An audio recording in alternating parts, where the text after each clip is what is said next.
Burn Notice, The Reformed. Acknowledgements. I am, as ever, eternally thankful to Matt Nix for letting me add my 2 cents to his wonderful creation. As no book really gets written alone, I must also thank Lee Goldberg for his continued advice, my agent, Jeannie Dunham, for her diligent and ever mindful assurances, my fine editor, Sandra Harding, and the whole team at NAL, who managed to find all of my errors just in time, Chris Alessio for his excellent insight into paintball markers. Anything that is off in this book is my fault, not his. Julia Pistol for finding a title for me, and of course my wonderful wife Wendy, who must tolerate my muttering, "When you're a spy," for months at a time. I'd like to think no one would read this book and then attempt to do anything they've read about, but as a realist, let me remind you, please do not attempt to blow anything up, counterfeit money, modify weapons, or, well, anything else you've read here. It won't work and you'll probably explode. You've been warned. Chapter 1. When you're a spy, the amount of time you spend in a church, a temple, or a mosque depends on simple local custom. If the people trying to kill you have a healthy fear of their God, going to a church, a temple, or a mosque is a great way to avoid a bullet in the head. Even the most cold-blooded killer will think twice about spraying gunfire inside of a holy place. Because though the idea of sanctuary may sound like something from a gentle, antiquated past, so it would reason that even the most non-religious person might give even more consideration to shooting a gun in a holy place when given time to contemplate his particular god's wrath, even if he doesn't particularly believe in that god. All of which is why I always make sure to have my gun on me whenever I'm near a church. It's just better to be the one guy who isn't thinking twice about things, which is precisely why I didn't want to stop at the Church of the Gleaming Spires youth group car wash, despite my mother's sudden desire to be a good citizen. "Michael," my mother, Madeline, said, "when you were a boy, you played basketball there every day after school." "No, I didn't," I said. "Well, you could have," she said, "and done arts and crafts too." We were stopped at a red light down the street from the church, and there were 3 teenage girls with a sign for the car wash, waving at us on the corner. I kept my eyes forward. You never want to engage the enemy if you don't have to. "Ma," I said, "I prefer to wash my own car. It's an issue of pride." My mother ran a finger over the Charger's dashboard, leaving a trail in the dust. "Apparently not," she said. "I don't like people touching my stuff," I said. "Your father kept his car so clean," she said. "No, he didn't," I said. Of course, he also didn't use the car as the frequent base of operations for clandestine missions with his friends, so maybe I had a decent excuse for the Charger being periodically dusty. In the past few years, since I'd received my burn notice and been sent back to Miami, minus my life, Dad's Charger had been set on fire, shot at, slept in, and occasionally crashed into stationary objects. "I'm just saying, Michael," my mother said, "that it wouldn't kill you to help those nice kids out by giving them a few dollars of your blood money." "Ma," I said, "I have an AK-47 in the trunk." "So don't have them clean out your trunk," she said. "And anyway, it's a good cause. Maybe it will keep these kids from becoming gun-toting mercenaries like you and Sam." That my mother was not fazed by the fact that I had an assault rifle in my trunk should have been disconcerting, but since I'd been back in Miami, many of the secrets of my life had been demystified. To my mother, Sam was no longer just a friend of mine from the military with questionable taste in women. These days, he was also, well, essentially a gun-toting mercenary. And my ex-girlfriend Fiona wasn't just a nice Irish girl without a discernible job. It's hard to tell your mother that the girl you're dating robs banks for the IRA, but, well, essentially a gun-toting mercenary these days too. That both Sam and Fiona were really just out to protect me was clear to my mother too, but something told me she didn't think I needed protecting most of the time.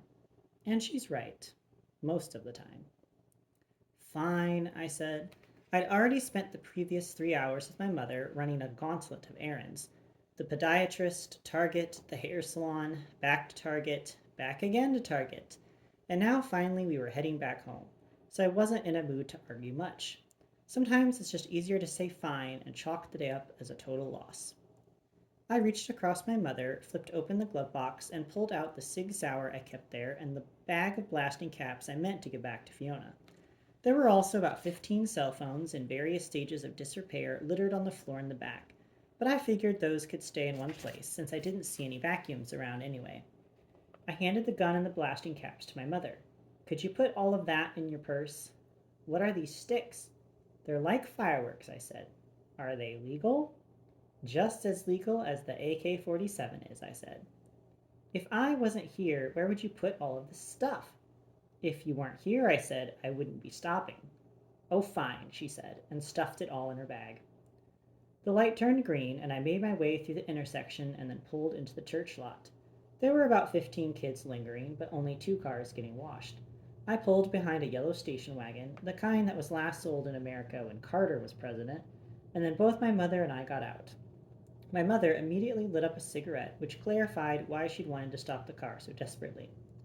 A teenage boy walked up to the car with a bucket and a towel in his hand out. It's $5, he said. He had all the urgency of molasses. What does the money go toward? I asked. We're trying to earn enough money to go to Disney World. Why? The kid shrugged. We go every year, he said. Yeah, I said, but why? I don't know. It's fun.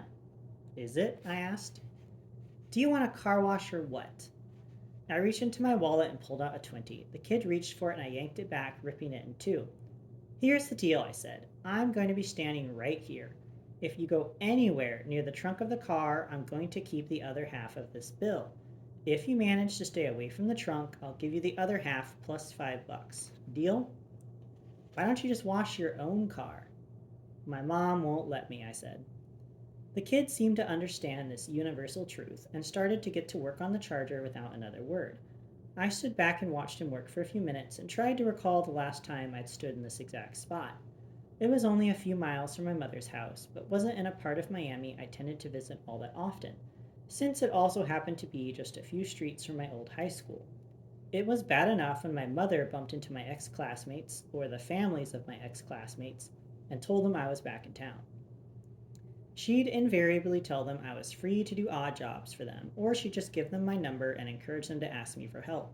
This sort of help typically involved me saving them from human traffickers, drug kingpins, and particularly violent gangster rappers. Frankly, it was easier dealing with the various rogue governments and jilted assassins sent to kill me than it was with people who knew me when I was 15. The kids working the car wash all looked like kids in Florida always have, which is to say that they were all wearing flip flops, shorts, and t shirts and had a slight sunburn on their cheeks. Their hair was slightly shaggy, and they had the air of nonchalance people possess before they start paying taxes or taking palpable risk. I can't imagine I had ever looked anything like them. Why didn't I ever take part in any charity car washes as a kid? I asked my mother. I always wanted you to, she said. What does that mean? Well, you and your brother Nate were always so industrious. I just thought it would be wonderful if you were engaged in some of the philanthropic events I was interested in. What were you interested in? Well, Michael, that doesn't matter, she said. No, now I'm curious. Well, I always wanted to be involved with that thing where you went to another country and did things. The Peace Corps? You were interested in joining the Peace Corps? Yes, she said. She exhaled a huge plume of smoke and stared at me. Don't give me that look, Michael. I was a very active person when you were a child. You don't remember, obviously. You didn't just develop your sense of wanderlust on your own. I didn't have wanderlust, Ma. I had a desire to escape. And look where that got you, she said. Right back where you started from. Ironic, I said. For a moment, we both watched the kid working on the charger. He kept trying to buff a spot out of the hood that, if memory served, was from a bullet deflection. The week previous, I'd been involved in a small shooting incident involving an ex-KGB agent who'd come to town to settle a few scores, which, as it happened, had ended up involving me. You can let that spot go, I told him. You sure? He asked. Yeah, I said. I'll touch that up myself. The kid nodded and moved around to the passenger's door and stopped. You've got a couple of similar looking spots over here, he said. You can leave those too, I said. I turned to my mother. This was an excellent idea. It wouldn't kill you to reach out to some at-risk kids like these, she said. These aren't at-risk kids, I said. They're going to Disney World. Michael, do you remember how nice it was when adults took a special interest in you? Ma, the only adults who took a special interest in me were in the special forces. The kid moved toward the rear of the charger and then paused. The problem with telling a teenager to avoid something is that it only makes him more interested in doing precisely what you've advised him against. It probably would have been wiser of me to tell the kid that I wanted the trunk area to be pristine. I held up my half of the $20 bill and waved it. You remember this? It's just that you've got a lot of dirt, I think, on this part of your car. The kid pointed at the bumper and also indicated a spatter pattern on the back window. The car was indeed dirty, but it wasn't covered in dirt, so I thought it best not to have the kid investigate the matter any further. Yeah, I said, and handed the kid the rest of the 20 and then handed him another 20. Let's just call it even, okay? I haven't done the driver's side yet, he said. Your lucky day, I said. I tried to remember what might have happened recently for the back of the Charger to have blood on it, and then recalled that Fiona and the ex KGB agent had tussled a bit over the trunk. It had been that type of week. I patted the kid on the shoulder and then pushed him away from the trunk, lest he notice anything he might need therapy for later. Ma, I said, let's go. This was a terrible idea. My mother reached into her purse, managed not to fumble my cig and the blasting caps out onto the pavement in front of the church, and came out with another $5, which she handed the boy. I'm sorry, she said. My son isn't very good with people. The kid nodded again, something he could readily understand. Do you want a receipt? This is all tax deductible, I guess. No, I said. Yes, my mother said. Let me get the father over here then, he said, and off he went into the church, leaving my mother and me to stand there beside my blood-stained car. You're really going to take $5 off your taxes, Ma? No, she said, I'm going to take $45 off my taxes. I sighed, I rolled my eyes, then I did both things again. I checked my cell phone. It wasn't ringing. For as often as Sam called to let me know he had a buddy who needed help dodging the mob's bullets, or who'd ill advisedly entered into an agreement with Hamas, he never seemed to do so when I really needed him to. I was certain that it was only a matter of time before lightning would begin to crack down around me, or perhaps a good biblical hailstorm would start pelting me from above. A torrential flood also seemed like a possibility. Instead, it was the past that came rushing toward me. Or to be precise, it came lumbering out the double doors of the Church of the Gleaming Spire in the form of Eduardo Santiago, all 6'5" and 320 pounds of him. The last time I had seen Eduardo had been at least 15 years ago, when I was asked to help out with an urban renewal project that involved the capture and extinction of certain members of the Latin Emperor's prison gang, who had begun a robust drugs and extortion business in El Salvador. And even then, I'd only seen a photo of him since he was still locked up. From his prison cell, he had been purportedly calling shots that had bodies showing up on the streets of foreign countries. And now he was 50 yards away and gangster limping his way across the blacktop toward me. Which made me consider that, in light of the current order of things, my previous thoughts on churches were misguided. Who believed in anything anymore? Ma, I said, trying to stay as calm as possible, I need you to hand me your purse, and then I need you to get into the car, lock the doors, and whatever happens, don't get out. I'm not giving you my purse, Michael, she said. My cigarettes are in there. Ma, I said, do you see that man walking across the parking lot toward us? The one with neck tattoos? Yes. He's not a friendly person. Little Eddie Santiago? You went to school with him for 10 years, Michael. What? I took off my sunglasses and squinted at the mass of a man. He didn't look like little Eddie Santiago, but then I hadn't seen little Eddie Santiago since the ninth or 10th grade. That's Eddie Santiago. He's a priest now. Don't you know that? You're thinking of someone else. That man is a gangster, I said. But now I wasn't so sure, since it wasn't as if my mother was generally up on the business of churches and such. She was up on neighborhood gossip, however, and that sounded like something people would gossip about. Nevertheless, since my mother wouldn't hand me her purse, I positioned myself next to the trunk in case I needed to pop it open and grab the AK. Not that I wanted to unload an AK-47 in front of a church on a lovely summer day, but I also didn't think the alternative of being shot in the face by Eduardo Santiago sounded very appealing either. Same person, my mother said. He's very big in the community now, Michael. Don't you read the newspaper? No. Do you ever watch the local news? No. He's turned his life around, Michael. You should ask him for some pointers. I'd get the chance, since Eduardo Santiago, or Little Eddie Santiago, or the man who'd shoot me in front of my mother, was 10 feet away from us and about to pull something from his pocket.